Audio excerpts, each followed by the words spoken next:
നമസ്കാരം. എല്ലാ തുല്യതാ പഠിതാക്കളെയും എല്ലാ +1 തുല്യതാ പഠിതാക്കളെയും എക്കണോമിക്സിൻ്റെ ഒരു പുതിയ ക്ലാസ്സിലേക്ക് സ്വാഗതം ചെയ്യുന്നു. ഇന്നത്തെ ക്ലാസ് എക്കണോമിക്സ് ആണ്. +1 എക്കണോമിക്സ്, +1 തുല്യതാ എക്കണോമിക്സിൻ്റെ ഒരു പുതിയ ക്ലാസ്. ഇന്നത്തെ ക്ലാസ്സിൽ നമ്മളൊരു 3-4 ചോദ്യോത്തരങ്ങൾ പരീക്ഷയ്ക്ക് 2024 ജൂലൈ മാസത്തിൽ നടക്കാനിരിക്കുന്ന നമ്മുടെ +1 തുല്യതാ എക്കണോമിക്സ് പരീക്ഷയ്ക്ക് പ്രതീക്ഷിക്കുന്ന ഒരു 3-4 ചോദ്യോത്തരങ്ങൾ ഡിസ്കസ് ചെയ്യുന്നു. അപ്പോൾ എല്ലാവരെയും ക്ലാസ്സിലേക്ക് ക്ഷണിക്കുന്നു. ആദ്യത്തെ ചോദ്യം ഇങ്ങനെയാണ്: പരിസ്ഥിതിയുടെ ധർമ്മങ്ങൾ എഴുതുക. ഒരു 4 ധർമ്മങ്ങൾ പഠിക്കേണ്ടതുണ്ട്. പരിസ്ഥിതിയുടെ ധർമ്മങ്ങൾ ഷുവർ ക്വസ്റ്റ്യനാണ്. പരിസ്ഥിതിയുടെ ധർമ്മങ്ങൾ എഴുതുക. പരിസ്ഥിതിയുടെ 4 ധർമ്മങ്ങൾ എഴുതാൻ വേണ്ടി ചോദിക്കും. പരിസ്ഥിതിയുടെ ധർമ്മങ്ങൾ എഴുതുക എന്നാണ്. അപ്പോൾ ഒന്നാമത്തെ നോക്കാം. വിഭവങ്ങൾ പ്രദാനം ചെയ്യുന്നു. ഒരു പരിസ്ഥിതിൻ്റെ ഒരു ധർമ്മമാണ് വിഭവങ്ങൾ പ്രദാനം ചെയ്യുന്നു. എന്താ പരിസ്ഥിതി നമുക്കറിയാമല്ലോ അല്ലേ? ഭൂമിയിലെ ജൈവവും അജൈവവുമായ എല്ലാ ഘടകങ്ങളും ഉൾപ്പെട്ടതാണ് പരിസ്ഥിതി. ഭൂമിയിലെ ജൈവവും അജൈവവുമായ എല്ലാ ഘടകങ്ങളും ഉൾപ്പെട്ടതാണ് പരിസ്ഥിതി എന്ന് പറയാം. അപ്പോൾ നമ്മൾ പഠിക്കുന്നത് പരിസ്ഥിതിയുടെ ധർമ്മങ്ങൾ ഏതൊക്കെയാണെന്നുള്ളതാണ്. ആദ്യത്തെ ധർമ്മം വിഭവങ്ങൾ പ്രദാനം ചെയ്യുന്നു. നമുക്ക് മനുഷ്യൻ ഉപയോഗിക്കുന്ന എല്ലാ വിഭവങ്ങളും പ്രദാനം ചെയ്യുന്നത് പരിസ്ഥിതിയാണ്. ആ വിഭവങ്ങളിൽ തന്നെ പുതുക്കാവുന്ന വിഭവങ്ങളുമുണ്ട്, പുതുക്കാനാവാത്ത വിഭവങ്ങളുമുണ്ട്. വിഭവങ്ങളിൽ പുതുക്കാവുന്ന വിഭവങ്ങളുമുണ്ട്, പുതുക്കാനാവാത്ത വിഭവങ്ങളുമുണ്ട്. അപ്പോൾ നമ്മൾ ഫസ്റ്റ് പോയിൻ്റ് വിഭവങ്ങൾ പ്രദാനം ചെയ്യുന്നു. നമ്മൾ ചോദ്യം എന്താണ്? പരിസ്ഥിതിയുടെ ധർമ്മങ്ങൾ എന്തെല്ലാം എന്നാണ്. ഒന്ന്, വിഭവങ്ങൾ പ്രദാനം ചെയ്യുന്നു. വിഭവങ്ങൾ പ്രദാനം ചെയ്യുന്നു. രണ്ടാമത്തത് പാഴ്വസ്തുക്കളെ നിർമ്മാർജ്ജനം ചെയ്യുന്നു. പരിസ്ഥിതി എന്ത് ചെയ്യുന്നു? പാഴ്വസ്തുക്കളെ നിർമ്മാർജ്ജനം ചെയ്യുന്നു. നാം വലിച്ചെറിയുന്ന പാഴ്വസ്തുക്കളൊക്കെ മണ്ണിൽ ലയിച്ച് വളമായി മാറുന്നുണ്ട്. അപ്പോൾ നമുക്ക് പോയിൻറ്റ്സ് ആക്കി പഠിക്കാം. ഒന്നാമത്തത് വിഭവങ്ങൾ പ്രദാനം ചെയ്യുന്നു. 2, പാഴ്വസ്തുക്കളെ നിർമ്മാർജ്ജനം ചെയ്യുന്നു. വിഭവങ്ങൾ പ്രദാനം ചെയ്യുന്നു, പാഴ്വസ്തുക്കളെ നിർമ്മാർജ്ജനം ചെയ്യുന്നു. മൂന്നാമത്തെ പോയിന്റ് നോക്കൂ. ജീവനെ നിലനിർത്തുന്നു. പരിസ്ഥിതി ധർമ്മമാണെന്ത്? ജീവനെ നിലനിർത്തുന്നു. മനുഷ്യജീവനെ നിലനിർത്തുന്നത് ഭൂമി, വനം, ജലം, വായു തുടങ്ങിയ ജൈവ സംവിധാനമാണ് നമുക്കറിയാം. അതുകൊണ്ട് തന്നെ നമുക്ക് ഈ ധർമ്മത്തിൽ ഈ പോയിന്റ് പഠിക്കേണ്ടതുണ്ട്. ജീവനെ നിലനിർത്തുന്നു. പരിസ്ഥിതി എന്ത് ചെയ്യുന്നു? ജീവനെ നിലനിർത്തുന്നു. പരിസ്ഥിതി ജീവനെ നിലനിർത്തുന്നു. നാലാമത്തെ പോയിന്റ് സുന്ദരാനുഭവം. സുന്ദരാനുഭവം. ഭൂമിയിലെ ജൈവ വൈവിധ്യങ്ങളായ മലകൾ, നദികൾ, പക്ഷികൾ, മൃഗങ്ങൾ ഇവയെല്ലാം മനം കവരുന്ന കാഴ്ചകളാണ്. അപ്പോൾ സുന്ദരാനുഭവമാണ് എന്ത്? നാലാമത്തെ ധർമ്മം. ഇപ്പോൾ 4 ധർമ്മങ്ങളാണ്. 1, വിഭവങ്ങൾ പ്രദാനം ചെയ്യുന്നു. 2, പാഴ്വസ്തുക്കളെ നിർമ്മാർജ്ജനം ചെയ്യുന്നു. 3, ജീവനെ നിലനിർത്തുന്നു. പരിസ്ഥിതി. 4, പരിസ്ഥിതിയുടെ സുന്ദരാനുഭവം. ആ സുന്ദരാനുഭവം എന്ന് പറഞ്ഞാൽ നമ്മുടെ ഭൂമിയിലെ ഈ ജൈവ വൈവിധ്യങ്ങളാണ് ഉദ്ദേശിച്ചത്. മലകൾ, സുന്ദരമായ കാഴ്ചയല്ല. മലകൾ, നദികൾ, പക്ഷികൾ, മൃഗങ്ങളൊക്കെ ഇതൊക്കെ നമ്മളെ മനം കവരുന്ന കാഴ്ചകളാണ്. അതുകൊണ്ടാണ് ഇത് സുന്ദരാനുഭവം എന്ന് പറഞ്ഞത് നമ്മൾ ഒറ്റ വീടിൽ. അപ്പോൾ ഇതാണെന്ത്? ഈ 4 എന്ത്? പരിസ്ഥിതിയുടെ ധർമ്മങ്ങൾ. 4 ധർമ്മങ്ങൾ പഠിച്ചു. ഇത് ഇമ്പോർട്ടൻ്റ് ആണ്, നമ്മൾ പരീക്ഷയ്ക്കുണ്ടാവും. നന്നായിട്ട് മനസ്സിലാക്കി പഠിക്കുക. ചോദ്യം: പരിസ്ഥിതിയുടെ ധർമ്മങ്ങൾ എഴുതുക. 1, വിഭവങ്ങൾ പ്രദാനം ചെയ്യുന്നു. 2, പാഴ്വസ്തുക്കളെ നിർമ്മാർജ്ജനം ചെയ്യുന്നു. 3, ജീവനെ പരിസ്ഥിതി നിലനിർത്തുന്നു. പരിസ്ഥിതി ജീവനെ നിലനിർത്തുന്നു. 4, പരിസ്ഥിതിയുടെ സുന്ദരാനുഭവം. മനസ്സിലായെന്ന് കരുതുന്നു. നമ്മൾ അടുത്ത ചോദ്യത്തിലേക്ക് പോവാം. അടുത്തൊരു പ്രധാനപ്പെട്ട ചോദ്യം നമ്മൾ ഡിസ്കസ് ചെയ്യുന്നത് എന്താണ് ഹരിത വിപ്ലവം? ഗ്രീൻ റെവല്യൂഷൻ എന്താണ്? അതുപോലെ ഹരിത വിപ്ലവത്തിൻ്റെ ഗുണങ്ങൾ എന്തെല്ലാം? ഒരു 4 ഗുണങ്ങൾ നമ്മൾ പഠിച്ചു വെക്കണം. ഹരിത വിപ്ലവത്തിൻ്റെ ഗുണങ്ങൾ പഠിക്കണം. അതുപോലെ എന്താണ് ഹരിത വിപ്ലവം എന്നാൽ എന്തെന്ന് പഠിക്കാം. അപ്പോൾ ഗ്രീൻ റെവല്യൂഷൻ നമ്മൾ പഠിക്കാൻ പോകുന്നത് നമ്മൾ രണ്ടാമത്തെ ചോദ്യമായിട്ടാണ് ഇവിടെ അവതരിപ്പിക്കുന്നത്. ഇമ്പോർട്ടൻ്റ് ആണ്. ഹരിത വിപ്ലവം, അതായത് ഗ്രീൻ റെവല്യൂഷനും ഹരിത വിപ്ലവത്തിൻ്റെ ഗുണങ്ങൾ അല്ലെങ്കിൽ നേട്ടങ്ങൾ രണ്ടും ഒന്ന് തന്നെ. ഹരിത വിപ്ലവത്തിൻ്റെ നേട്ടങ്ങൾ അല്ലെങ്കിൽ ഗുണങ്ങൾ. ഇത് ടെക്സ്റ്റ് ബുക്കിൽ പേജ് നമ്പർ 25 പറയുന്നുണ്ട്. നമ്മുടെ ടെക്സ്റ്റ് ബുക്ക് 1 പേജ് നമ്പർ 25 പറയുന്നുണ്ട്. ഇത് ഹരിത വിപ്ലവം എന്നാൽ എന്ത്? ഹരിത വിപ്ലവത്തിൻ്റെ നേട്ടങ്ങൾ അല്ലെങ്കിൽ ഗുണങ്ങൾ നോക്കാം. കാർഷിക മേഖലയിൽ ഉൽപ്പാദനക്ഷമത വർദ്ധിപ്പിക്കുന്നതിനായി ആവിഷ്കരിക്കപ്പെട്ട ഒരു ബൃഹത് സംരംഭമാണ് ഹരിത വിപ്ലവം. കാർഷിക മേഖലയിൽ ഉൽപ്പാദനക്ഷമത വർദ്ധിപ്പിക്കുന്നതിന് വേണ്ടി ആവിഷ്കരിക്കപ്പെട്ട ഒരു ബൃഹത് സംരംഭമാണ് ഹരിത വിപ്ലവം. നമ്മുടെ കാർഷിക മേഖല, കൃഷി ഉണ്ടല്ലോ, ഈ കാർഷിക മേഖലയിൽ ഉൽപ്പാദനക്ഷമത വർദ്ധിപ്പിക്കുന്നതിനായി ആവിഷ്കരിക്കപ്പെട്ട ഒരു ബൃഹത് സംരംഭമാണ് ഹരിത വിപ്ലവം. ഗോതമ്പ് കൃഷിയുടെ ഗവേഷണത്തിലൂടെയാണ് ഹരിത വിപ്ലവത്തിന് തുടക്കമായത്. ഗോതമ്പ് കൃഷിയാണ് സ്റ്റാർട്ട് ചെയ്തതെന്ന് പറയുന്നത്. ഗോതമ്പ് കൃഷിയുടെ ഗവേഷണത്തിലൂടെയാണ് ഹരിത വിപ്ലവത്തിന് തുടക്കമായത്. 2 പോയിന്റ് പഠിച്ച്. കാർഷിക മേഖലയിൽ ഉൽപാദനക്ഷമത വർദ്ധിപ്പിക്കുന്നതിനായി ആവിഷ്കരിക്കപ്പെട്ട ഒരു ബൃഹത് സംരംഭം. ഇവിടെ ബൃഹത് സംരംഭം എന്ന് പറയുന്നത് വലിയ സംരംഭം എന്നർത്ഥം. കാർഷിക മേഖല അത് പെട്ടെന്ന് മനസ്സിലാക്കി വെക്കാൻ പറ്റും നമുക്ക്. കൃഷിയിലെ അതിൻ്റെ ഉൽപ്പാദനം കൂട്ടാൻ വേണ്ടിയിട്ട് നമ്മൾ ആവിഷ്കരിച്ച ഒരു വലിയ പരിപാടിയാണ് എന്ത്? ഹരിത വിപ്ലവം. മനസ്സിലായല്ലോ? കാർഷിക മേഖലയിൽ ഉൽപാദനക്ഷമത വർദ്ധിപ്പിക്കുന്നതിനായി ആവിഷ്കരിക്കപ്പെട്ട ഒരു ബൃഹത് സംരംഭമാണ് ഹരിത വിപ്ലവം. ഗോതമ്പ് കൃഷിയുടെ ഗവേഷണത്തിലൂടെയാണ് ഹരിത വിപ്ലവത്തിന് തുടക്കമായത്. ഗോതമ്പ് കൃഷിയുടെ ഗവേഷണത്തിലൂടെയാണ് ഹരിത വിപ്ലവത്തിന് തുടക്കമായത്. 2 പോയിന്റ് പഠിച്ചു. അടുത്തത്, ഇന്ത്യയിൽ ഹരിത വിപ്ലവത്തിൻ്റെ പിതാവ് ഡോക്ടർ എം എസ് സ്വാമിനാഥനാണ്. ഇന്ത്യയിൽ ഹരിത വിപ്ലവത്തിൻ്റെ പിതാവ് ഡോക്ടർ എം എസ് സ്വാമിനാഥനാണ്. അപ്പോൾ ഹരിത വിപ്ലവം നമ്മൾ മാച്ച് ചെയ്യാനൊക്കെ വരാം. അപ്പോൾ എം എസ് സ്വാമിനാഥൻ്റെ പേര് പഠിച്ചു വെക്കണം. ഇന്ത്യയിൽ ഹരിത വിപ്ലവത്തിൻ്റെ പിതാവ് ഡോക്ടർ എം എസ് സ്വാമിനാഥനാണ്. ഹരിത വിപ്ലവം എം എസ് സ്വാമിനാഥൻ. അപ്പോൾ നമ്മൾ ആ പോയിന്റ് പഠിച്ചു. മൂന്നാമത്തെ പോയിന്റ് പഠിച്ചു. ഇന്ത്യയിൽ ഹരിത വിപ്ലവത്തിൻ്റെ പിതാവ് ഡോക്ടർ എം എസ് സ്വാമിനാഥനാണ്. ഇനി നമ്മൾ നോക്കും. 1960കളിലാണ് ഈ കാർഷിക മേഖലയിൽ പുത്തൻ സാങ്കേതിക വിദ്യകളും കൃഷിരീതികളൊക്കെ അവലംബിച്ചത്. അതോടുകൂടി ഉൽപ്പാദനം വളരെയധികം വർദ്ധിച്ചു. ഇങ്ങനെ ഭക്ഷ്യധാന്യ ഉൽപ്പാദനത്തിൽ വൻ വർധനവുണ്ടാക്കിയതിനെയാണ് വിളിക്കുന്ന പേരാണെന്ത്? ഹരിത വിപ്ലവം. ഭക്ഷ്യധാന്യ ഉൽപ്പാദനത്തിൽ വൻ വർധനവുണ്ടാക്കിയ ഇതിനെ വിളിക്കുന്ന പേരാണെന്ത്? ഹരിത വിപ്ലവം. 1960കളിൽ കാർഷിക മേഖലയിൽ പുത്തൻ സാങ്കേതിക വിദ്യകളും കൃഷിരീതികളും കൊണ്ടുവന്നു. എന്ത്? പുത്തൻ സാങ്കേതിക വിദ്യകളും കൃഷിരീതികളും. എപ്പോൾ? 1960.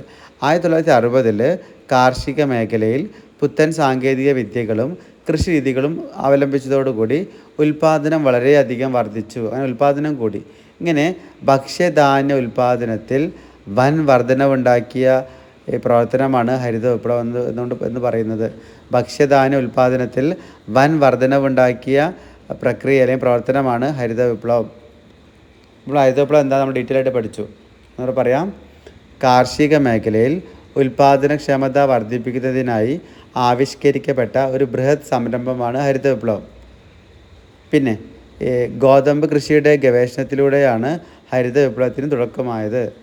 ഇന്ത്യയിൽ ഹരിത വിപ്ലവത്തിൻ്റെ പിതാവ് ഡോക്ടർ എം എസ് സ്വാമിനാഥനാണ്. 1960കളിൽ കാർഷിക മേഖലയിൽ പുത്തൻ സാങ്കേതിക വിദ്യകളും കൃഷിരീതികളും അവലംബിച്ചതോടുകൂടി കൃഷിയുടെ ഫീൽഡിൽ അല്ലെങ്കിൽ കാർഷിക മേഖലയിൽ എന്ത് കൊണ്ടുവന്നു? പുതിയ സാങ്കേതിക വിദ്യകൾ, അതുപോലെ പുതിയ കൃഷിരീതികളെ കൊണ്ടുവന്നപ്പോൾ ഉൽപ്പാദനം വളരെയധികം വർദ്ധിച്ചു. ഇങ്ങനെ ഭക്ഷ്യധാന്യ ഉൽപ്പാദനത്തിൽ വൻ വർധനവുണ്ടാക്കിയ പ്രവർത്തനമാണ് ഹരിത വിപ്ലവം. ഭക്ഷ്യധാന്യ ഉൽപ്പാദനത്തിൽ വൻ വർധനവുണ്ടാക്കിയ പ്രവർത്തനമാണ് ഹരിത വിപ്ലവം. ഇനി നമ്മൾ പഠിക്കാൻ പോകുന്നത് ഹരിത വിപ്ലവത്തിൻ്റെ ഗുണങ്ങൾ, നേട്ടങ്ങൾ. ഹരിത വിപ്ലവത്തിൻ്റെ ഗുണങ്ങൾ, നേട്ടങ്ങൾ ഇമ്പോർട്ടൻ്റ് ആണ്. എല്ലാ വർഷവും ചോദിക്കുന്ന ചോദ്യമാണ്. ഇത്തവണയും നമ്മൾ പ്രതീക്ഷിക്കുന്നുണ്ട് ഹരിത വിപ്ലവത്തിൻ്റെ ഗുണങ്ങൾ. ഓക്കെ, ഹരിത വിപ്ലവം എന്നാൽ എന്ത്? ഹരിത വിപ്ലവത്തിൻ്റെ ഗുണങ്ങൾ എന്നുള്ള ഒരു കണക്റ്റഡ് ക്വസ്റ്റ്യൻ നമ്മൾ പ്രതീക്ഷിക്കുന്നത്. അപ്പോൾ നമ്മളിപ്പോൾ ഇവിടെ ഹരിത വിപ്ലവം എന്താണെന്ന് പഠിച്ചു കഴിഞ്ഞു. ഇനി പറയാൻ പോകുന്നത് ഹരിത വിപ്ലവത്തിൻ്റെ ഗ്രീൻ റെവല്യൂഷൻ്റെ ഗുണങ്ങളാണ്, ഗുണങ്ങൾ അല്ലെങ്കിൽ നേട്ടങ്ങൾ നോക്കാം. ഒന്നാമത്തത്, ഇന്ത്യ ഭക്ഷ്യരംഗത്ത് സ്വയം പര്യാപ്തത നേടി. ഹരിത വിപ്ലവത്തിലൂടെ ഇന്ത്യ ഭക്ഷ്യരംഗത്ത് സ്വയം പര്യാപ്തത നേടി. ഒരു പോയിന്റ്. പിന്നെ ഭക്ഷ്യക്ഷാമം ഇല്ലാതായി. ഇന്ത്യയിൽ ഭക്ഷ്യക്ഷാമം ഇല്ലാതായി. ഒന്നാമത്തെ പോയിന്റ് എന്താണ്? ഇന്ത്യ ഭക്ഷ്യരംഗത്ത് സ്വയം പര്യാപ്തത നേടി.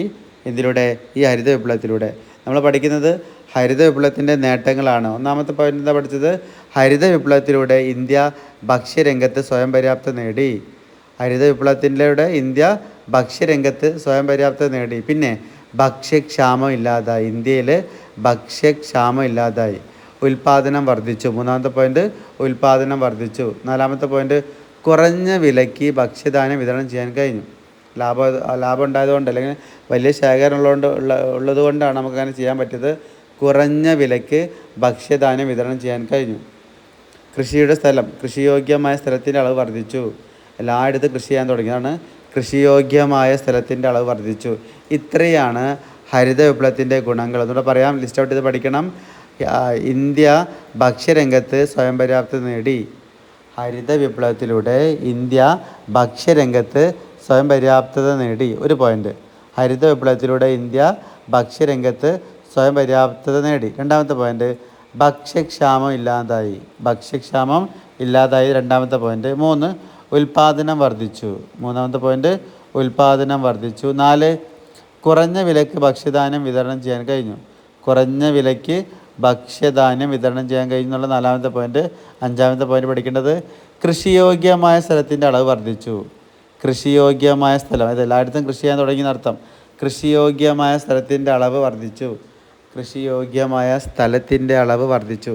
ഇത്രയാണ് എന്ത്, ഹരിത വിപ്ലവത്തിൻ്റെ ഗുണങ്ങൾ. അപ്പോൾ ചോദ്യം മനസ്സിലായല്ലോ അല്ലേ?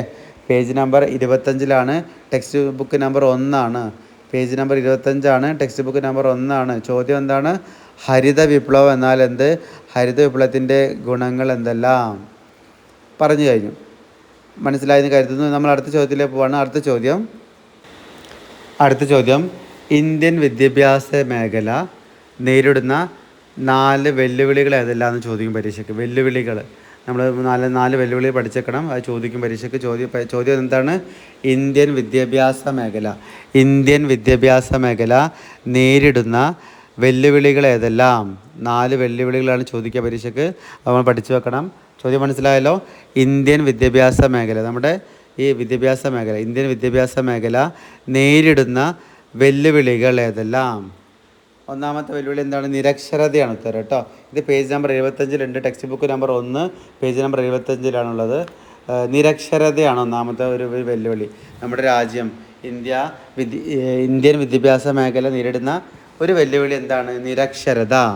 ഹെഡിങ് കൊടുത്ത് എക്സ്പ്ലെയിൻ ചെയ്യണം. എന്താ നിരക്ഷരത? ഇന്ത്യയിൽ ഇപ്പോഴും വളരെയധികം നിരക്ഷരരുണ്ട്. ജനസംഖ്യയുടെ 30% വരുന്ന നിരക്ഷരരെ സാക്ഷരരാക്കുക എന്നതാണ് വളരെ പ്രധാനപ്പെട്ട ഒരു വെല്ലുവിളിയാണ് ഇന്ത്യക്ക്. അപ്പോൾ നമ്മൾ ആദ്യത്തെ വെല്ലുവിളി എന്താണ്? നിരക്ഷരത. അപ്പോൾ നമ്മൾ ഇപ്പോൾ ഡിസ്കസ് ചെയ്യുന്നത് എന്താണ്? ഇന്ത്യൻ വിദ്യാഭ്യാസ മേഖല നേരിടുന്ന പ്രശ്നങ്ങളാണ്, അല്ലെങ്കിൽ വെല്ലുവിളികളാണ്. അപ്പോൾ ഒന്നാമത്തെ വെല്ലുവിളി എന്താണ്? നിരക്ഷരത. നിരക്ഷരത ചെയ്തേണ്ടത്? ഇന്ത്യയിൽ ഇപ്പോഴും എന്തുണ്ട്? വളരെയധികം നിരക്ഷരരുണ്ട്. ജനസംഖ്യയുടെ 30% വരുന്ന നിരക്ഷരരെ നമ്മളിപ്പോൾ ചെയ്തുകൊണ്ടിരിക്കുകയാണ്. ആ 30% വരുന്ന നിരക്ഷരരെ സാക്ഷരരാക്കുക എന്നത് നമ്മുടെ പ്രധാനപ്പെട്ട ഒരു വെല്ലുവിളിയാണെന്നാണ് ഒന്നാമത്തെ പോയിൻ്റ്. അപ്പോൾ നിരക്ഷരത പഠിച്ചു. രണ്ടാമത്തെ വെല്ലുവിളി എന്താണ്? സ്ത്രീ പുരുഷ അസമത്വമാണ് രണ്ടാമത്തെ വെല്ലുവിളി. ഇന്ത്യൻ വിദ്യാഭ്യാസ മേഖല നേരിടുന്ന പ്രശ്നങ്ങളാണ് ചോദ്യം, അല്ലെങ്കിൽ ഇന്ത്യൻ വിദ്യാഭ്യാസ മേഖല നേരിടുന്ന വെല്ലുവിളികളാണ് ചോദ്യം. വെല്ലുവിളികൾ അത് നമ്മൾ ആദ്യം വരുന്നത് നിരക്ഷരത പറഞ്ഞു. രണ്ടാമത്തെ സ്ത്രീ പുരുഷ അസമത്വം. വിദ്യാഭ്യാസ രംഗത്തെ ലിംഗഭേദം രൂക്ഷമാണ്. പുരുഷനും സ്ത്രീ എന്നുള്ള ലിംഗഭേദം രൂക്ഷമാണ്. ആൺപെൺ ഭേദം പ്രകടമാണ്. എല്ലാ കാര്യത്തിലും പ്രൈമറി ഉന്നത വിദ്യാഭ്യാസം പൂർത്തിയാക്കിയവരുടെ ലിസ്റ്റൊക്കെ കണക്കെടുക്കുമ്പോൾ നമ്മുടെ നാട്ടിൽ ഈ ആൺപെൺ ഭേദം പ്രകടമാണ്. ഈ അന്തരം കുറയ്ക്കുന്നത് എന്നുള്ള നമ്മളെല്ലാവരും ആഗ്രഹിക്കുന്ന ഒരു കാര്യമാണ് ഈ ആൺപെൺ ഭേദം ഇല്ലാതാക്കുക എന്നുള്ളത്. അപ്പോൾ അതാണ് നമ്മുടെ രണ്ടാമത്തെ പോയിൻ്റ്, സ്ത്രീ പുരുഷ അസമത്വം. അത് നമ്മൾ ആ പോയിൻ്റ് എഴുതിയിട്ട് നമ്മൾ അതിനെ എക്സ്പ്ലെയിൻ ചെയ്യണം. മാർക്ക് നോക്കിയിട്ട് നമ്മൾ എന്താ പോയിൻ്റ് ചെയ്തിട്ടുണ്ട്? സ്ത്രീ പുരുഷ അസമത്വം. 2 പോയിൻ്റ് പഠിച്ചേ.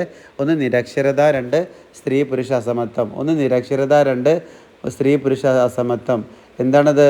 ഇന്ത്യൻ വിദ്യാഭ്യാസ മേഖല നേരിടുന്ന വെല്ലുവിളികളാണ്. 1 നിരക്ഷരത, 2 സ്ത്രീ പുരുഷ അസമത്വം. മൂന്നാമത്തത്, ഇന്ത്യയിൽ ഉന്നത വിദ്യാഭ്യാസം ചെയ്യുന്നവരുടെ എണ്ണം കുറവാണ്. അതാണ് മൂന്നാമത്തെ വെല്ലുവിളി. ഇന്ത്യയിൽ നമ്മുടെ ഹയർ എഡ്യൂക്കേഷൻ ചെയ്യുന്നവരുടെ എണ്ണം കുറവാണ്. എല്ലാവരും പുറം രാജ്യങ്ങളിലേക്ക് പോയിക്കൊണ്ടിരിക്കുകയാണ്. അത് നമ്മുടെ ഒരു വെല്ലുവിളിയാണെന്നാണ് പറയുന്നത്. ഇന്ത്യയിൽ ഉന്നത വിദ്യാഭ്യാസം ചെയ്യുന്നവരുടെ എണ്ണം കുറവാണ്. എല്ലാവരും സ്കൂൾ പഠനം പൂർത്തിയാക്കിയവരിൽ ചെറിയൊരു ശതമാനം മാത്രമേ ഇവിടെ വിദ്യാഭ്യാസ രംഗത്തിന് മുതിരുന്നുള്ളൂ. ബാക്കി എല്ലാവരും എന്ത് ചെയ്യാണ്? മറ്റു രാജ്യങ്ങളിലേക്ക് പോയിക്കൊണ്ടിരിക്കുകയാണ്. അതുകൊണ്ട് തന്നെ നമുക്കെന്ന് പറയാം, ഇന്ത്യയിലെ ഉന്നത വിദ്യാഭ്യാസ രംഗത്തെ ആ ഗ്രോസ് എൻറോൾമെൻറ്റ് റേഷ്യോ 11% മാത്രമാണ്. 11% മാത്രം ആളുകൾ അവിടെ തുടരുന്നുള്ളൂ. ബാക്കി എല്ലാവരും എന്ത് ചെയ്യുന്നത്? ഉയർന്ന ഹയർ സ്റ്റഡീസിന്, ഉയർന്ന വിദ്യാഭ്യാസത്തിനായിട്ട് മറ്റ് രാജ്യങ്ങളെ ആശ്രയിക്കുകയാണ്. അപ്പോൾ നമ്മൾ എഴുതുന്ന മൂന്നാമത്തെ പോയിൻ്റ്, 1 നിരക്ഷരത, 2 സ്ത്രീ പുരുഷ അസമത്വം, 3 ഇന്ത്യയിൽ ഉന്നത വിദ്യാഭ്യാസം ചെയ്യുന്നവരുടെ എണ്ണം കുറവാണ്.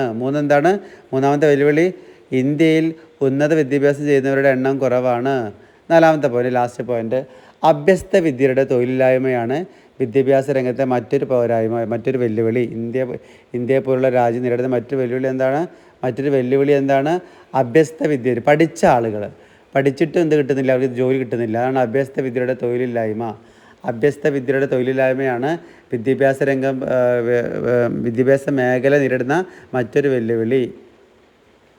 തൊഴിലില്ലായ്മ ഇവിടെ കൂടിക്കൊണ്ടിരിക്കുന്നു. ഹയർ സെക്കൻഡറി അല്ലെങ്കിൽ സെക്കൻഡറി വിദ്യാഭ്യാസമുള്ളവരിൽ പോലും തൊഴിലില്ലായ്മ കൂടിക്കൊണ്ടിരിക്കുന്ന പഠിക്കുന്നത്. അതായത് ഉന്നത വിദ്യാഭ്യാസം നേടിയവരിൽ പോലും കിട്ടുന്നില്ല, തൊഴിൽ കിട്ടുന്നില്ല. അപ്പോൾ നമുക്ക് എഴുതേണ്ടത് അഭ്യസ്ത വിദ്യരുടെ തൊഴിലില്ലായ്മയാണ് മറ്റൊരു വെല്ലുവിളി. ഇപ്പോൾ 4 പോയിന്റ് പഠിച്ചു. 1 നിരക്ഷരത, 2 സ്ത്രീ പുരുഷ അസമത്വം, 3 ഇന്ത്യയിൽ ഉന്നത വിദ്യാഭ്യാസം ചെയ്യുന്നവരുടെ എണ്ണം കുറവാണ്. 4 അഭ്യസ്ത വിദ്യരുടെ തൊഴിലില്ലായ്മ.